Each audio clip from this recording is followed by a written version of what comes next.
Kuna issue ambayo pia imekuwa tu ikiendelea pale katika mitandao za kijamii ambayo pia inamhusia tu mwanadada kutoka hapa nchini Kenya, Margaret Nduta, ambaye pia aliweza kushikwa tu zake kule Vietnam, ikisemekana kwamba tu aliweza kushikwa na dawa za kulevya na ilikuwa tu hivi majuzi tu aweze kuhukumiwa, na baada tu ya siku chache kuweza kusemekana kwamba serikali ya Vietnam imeweza kusitisha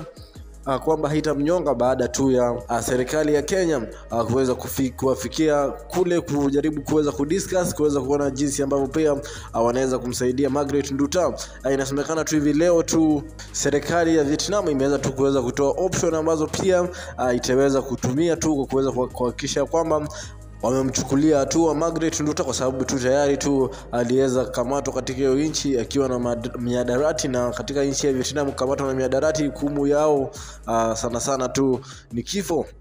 Na Margaret Nduta amekuwa tu Mkenya wa kwanza kuwahi kuweza kushikwa kule Vietnam na madawa ya kulevya, na ukumbuke tu hukumu yao kwa mara ya kwanza wameweza kuitoa tu na kuweza kusema kwamba most of the time wanatumia tu sumu kuweza kumuua mtu na wala sio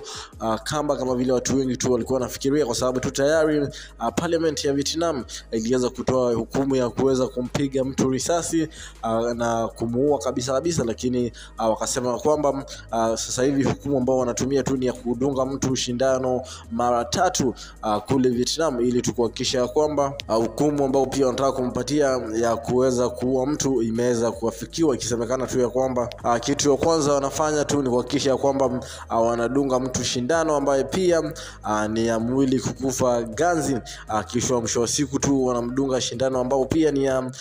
sumu ambao pia inamaliza mtu kabisa,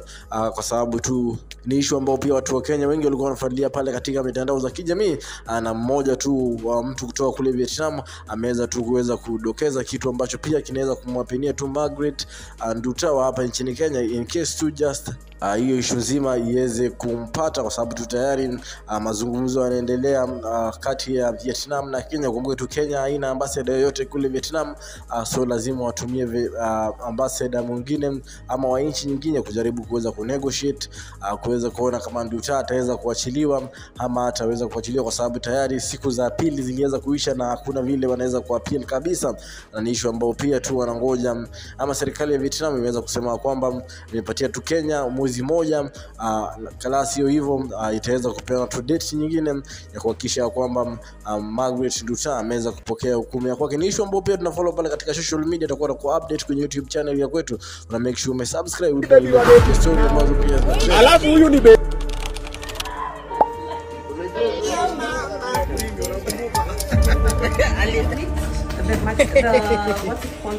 Mafi, Muskla. You know what?